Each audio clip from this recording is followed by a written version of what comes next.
कितनी भी पढ़ाई कर लो, जब तक आप मॉक टेस्ट नहीं लगाओगे, उसमें अपना स्कोर नहीं देखो, तब तक आपको ये नहीं पता चलेगा कि आप एग्ज़ाम में कैसा परफॉर्म करने वाले हो।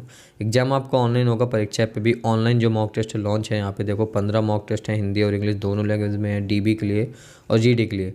जो भी टेस्ट आपको चाहिए इस पर परीक्षा आपको डाउनलोड करो, नंबर डाल के रजिस्टर करके यहाँ टेस्ट सेक्शन पे आना। यहाँ पे आपको 100 का ऑप्शन मिलेगा, 100 पे क्लिक करना, तो यहाँ पे आपको एक फ्री में डेमो मिलेगा, डेमो सॉल्व करो, अगर अच्छा लगे तब इसको परचेज़ करना। पहली बात तो आप सोचना मत, ये परचेज़ जरूर कर लेना। 299 के हैं, 15 मॉक टेस्ट हैं। परचेज़ करते वक्त एक कोड का ऑप्शन आएगा, ये कोड डाल देना। चाहो तो आप 299 डायरेक्टली पे कर दो या फिर अप्लाई कर देना कोड डाल के, तो सीधा सीधा आपको 50% का डिस्काउंट मिल जाएगा। 149 रुपये में टेस्ट सीरीज आपको मिल जाएंगी। तो hello guys, this is Ankit, welcome back to my channel. Coast guard, नाविक, जीडी, डीबी और यांत्रिक का जो सेक्शन फर्स्ट होगा वो आपका ये रहेगा, है ना। इसमें मैथ से 20 क्वेश्चन, साइंस से 10, इंग्लिश से 15 और रीजनिंग से 10 और जीके से 5। तो इसमें मैं इस सीरीज में आपको साइंस के जो 10 क्वेश्चन ये कंप्लीट कराने वाला हूँ। इसका जो सिलेबस है वो 10 के बेस पर है। क्लास सिलेबस ये देख लीजिए यहाँ पे 10th है ना, क्लास 10th सिलेबस। तो इसके हिसाब से जो जनरल साइंस के क्वेश्चन है वो मैं आपको करवाने वाला हूँ। सेट्स दे रहा हूँ 10 क्वेश्चन के सेट्स। कोस्ट गार्ड, नाविक, जीडी, डीबी, यांत्रिक के लिए जनरल साइंस का प्रैक्टिस सेट नंबर 1 है। पहला क्वेश्चन देखिए, अपने कक्ष में एक उपग्रह पृथ्वी के चक्कर लगाता रहता है और यह ऐसा किस कारण से होता है। Satellite is kept moving in its orbit around the earth, it is due to. तो ये होता है आपका एक बल के कारण, और उस बल का नाम आपको बताना है। 4 ऑप्शन है आपके पास। अब केंद्रीय बल, केंद्राभिमुखी बल, गुरुत्वाकर्षण बल या इसकी कमी या फिर कोई अन्य बल, centrifugal force, centripetal force, gravitational force और लैक ऑफ इट या फिर सम अदर फोर्स। चलिए 2 सेकंड का ही टाइम मिलेगा आपको। इसका जो राइट आंसर हो जाएगा वो हो जाएगा option number B, centripetal force, केंद्राभिमुखी बल। अपने कक्ष में एक उपग्रह पृथ्वी के चारों ओर चक्कर लगाता रहता है, यह होता है आपका सेंट्रीपिटल फोर्स के कारण।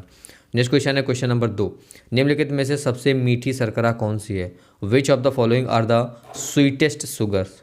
Sucrose, glucose, fructose, maltose. ये चारों जो हैं आपकी शर्कराएँ हैं, मीठी शर्कराएँ हैं, और इनमें से जो सबसे मीठी शर्करा है वो कौन सी है। सो राइट आंसर इसका हो जाएगा ऑप्शन नंबर सी। इन चारों में से जो फ्रक्टोज है ये सबसे मीठी शर्करा होती है।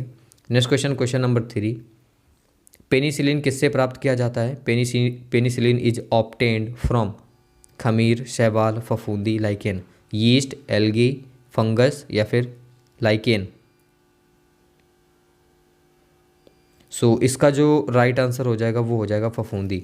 जो आपका पेनिसिलिन है वो फफूंदी, फंगस से प्राप्त किया जाता है। नेक्स्ट क्वेश्चन, क्वेश्चन नंबर 4, किसी लिफ्ट में बैठे हुए व्यक्ति का अपना जो भार है कब अधिक मालूम पड़ेगा। If a person sitting in a lift when he feels that his weight gets increase. Option पढ़िएगा, ध्यान से सुनिएगा। जब लिफ्ट त्वरित गति में ऊपर जा रही हो, जब लिफ्ट त्वरित गति में नीचे जा रही हो, समान वेग से ऊपर जा रही हो, फिर समान वेग से नीचे आ रही हो। किसी लिफ्ट में एक व्यक्ति बैठा है, उसको अपना जो भार है वो अधिक मालूम कब पड़ेगा। when the elevator going upward, when the elevator going downward, going upward with constant velocity, going down with constant velocity। देखो इसका जो राइट आंसर हो जाएगा ऑप्शन नंबर ए हो जाएगा। जब लिफ्ट त्वरित गति में ऊपर जा रही होगी तब जो लिफ्ट में बैठा हुआ व्यक्ति है उसको अपना भार अधिक मालूम पड़ेगा।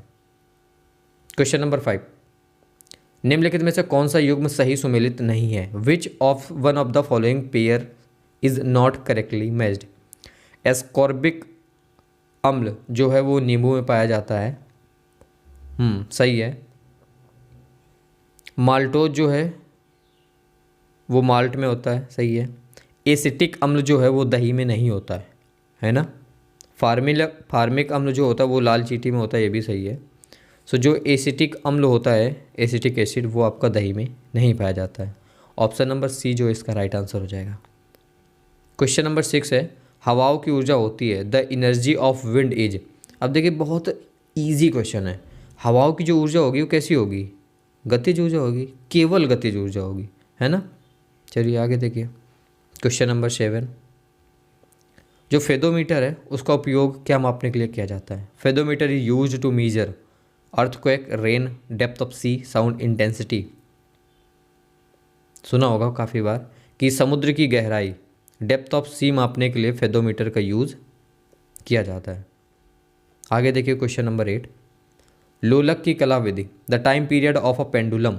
लोलक की जो कला विधि है वो द्रव्यमान के ऊपर निर्भर करती है, लंबाई के ऊपर निर्भर करती है, समय के ऊपर निर्भर करती है, तापमान के ऊपर निर्भर करता है।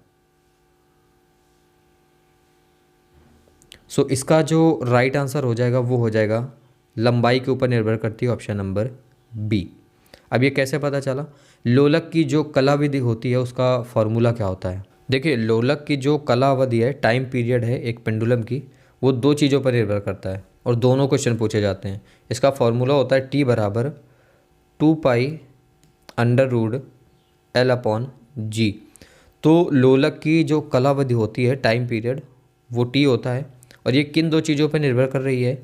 एक तो लंबाई पे हो गया और दूसरा क्या हो गया आपका? गुरुत्वीय त्वरण पर। तो ऑप्शन हमारे पास क्या है यहाँ पे? लंबाई के ऊपर निर्भर करती है। गुरुत्वीय त्वरण ऑप्शन एक साथ दोनों तो देगा नहीं, अगर दोनों देगा तो फिर कोई ना कोई ऑप्शन ऐसा होगा जिसमें लिखा होगा कि ए और बी बोथ, है ना।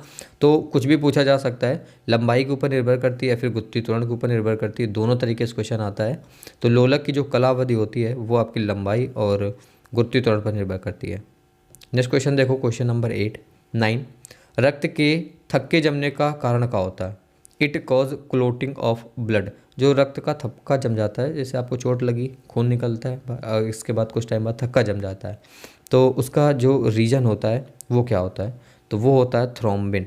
थ्रोम्बिन के कारण जो रक्त है जो वो उसका थक्का जम जाता है। ऑप्शन नंबर ए है इसका राइट आंसर। हीमोग्लोबिन क्या होता है? इसके हीमोग्लोबिन से जो खून होता है उसका रंग लाल होता है ना। और बाकी पेक्टिन क्या होता है उसके बारे में पता नहीं है। आगे देखते हैं क्वेश्चन नंबर 10। जिस तत्व के परमाणु में, अच्छा क्वेश्चन है, पूछा जा सकता है, जिस तत्व के परमाणु में 2 प्रोटॉन या न्यूट्रॉन या फिर 2 इलेक्ट्रॉन हो, उस तत्व की द्रव्यमान संख्या। Which is the mass number of an element the atom which contains 2 proton, 2 neutron and 2 electron. देखो, सीधा सीधा क्वेश्चन है कि जिस तत्व के परमाणु में 2 प्रोटॉन, 2 न्यूट्रॉन या फिर 2 इलेक्ट्रॉन हो, उस तत्व की द्रव्यमान संख्या क्या होगी? तो एक फॉर्मूला होता है द्रव्यमान संख्या बराबर होता है प्रोटॉन प्लस न्यूट्रॉन। तो 2 प्रोटॉन और 2 न्यूट्रॉन, कितनी हो गई द्रव्यमान संख्या? 4 हो गई। तो जो ऑप्शन नंबर बी है वो इसका राइट आंसर हो जाएगा। तो ये था आज की इस वीडियो का टेस्ट, जो कि 10 क्वेश्चन का था। मैं क्वेश्चन ज़्यादा भी रख सकता हूँ, लेकिन जो आपका जनरल साइंस का पेपर आएगा वो 10 नंबर का आएगा, तो मैंने सोचा 10 ही क्वेश्चन रखते हैं, छोटी सी वीडियो होगी और आपका रिवीजन होता रहेगा। आपने पढ़ाई करी है नहीं करी है, तो जितनी भी जनरल साइंस से रिलेटेड मैं आपको वीडियोस दे रहा हूँ कोस्ट गार्ड के लिए, प्लेलिस्ट बना दी है, प्लेलिस्ट में जाके चेक करो, वहाँ पर आपको जनरल साइंस के जो प्लेलिस्ट है मिल जाएगी। वहाँ पे जो भी वीडियोस पड़ी हैं सारी एक तरफ से देख लेना और ये वीडियो आपको हेल्प करेंगी। बाकी परीक्षा ऐप पे जो मॉक टेस्ट है वो लगाना मत भूलना, क्योंकि ऑनलाइन एग्ज़ाम होगा आपका, और अगर आपने परीक्षा पे मॉक टेस्ट नहीं लगाया तो आपको नहीं पता चलेगा कि आपका स्कोर कैसा आ रहा है, आप एग्ज़ाम में जाके कैसा परफॉर्म करोगे। तो डाउनलोड करो परीक्षा ऐप को, वहाँ पर जो टेस्ट सीरीज है कोस्ट गार्ड GD और DB के लिए, वो परचेज़ करो। परचेज़ करते हुए कोड का ऑप्शन आएगा, वीडियो की स्टार्टिंग मैंने आपको बताया कि ये कोड डाल देगा इंडियन V50, सीधा सीधा आपको 50% का डिस्काउंट मिल जाएगा। इसके बाद जो मॉक टेस्ट है लगाओ और आपकी रैंक क्या आ रही है वो शेयर करो। @अंकित चौहान38 इंस्टाग्राम पे जो आपका रैंक आता है, आप जब मॉक टेस्ट सॉल्व करोगे तो आपसे पहले वो मॉक टेस्ट मान लो 10,000 लोगों ने सॉल्व किया है, तो 10,000 लोगों में आपकी रैंक क्या आई, 10वीं आई है, 100वीं आई है, वो भी आपको पता चलेगा। तो रैंक शेयर करो, जिससे आपका कॉन्फिडेंस बढ़ेगा। और अगर आप अभी अच्छा स्कोर कर पा रहे हो तो ऑब्वियस सी बात है ऑनलाइन में भी अच्छा, ऑनलाइन जब आपका एग्ज़ाम होगा तो भी अच्छा परफॉर्म करोगे। बाकी मिलते हैं नेक्स्ट वीडियो में। कोई हेल्प चाहिए हो तो नीचे कमेंट बॉक्स में छोड़ देना। Take care, bye guys.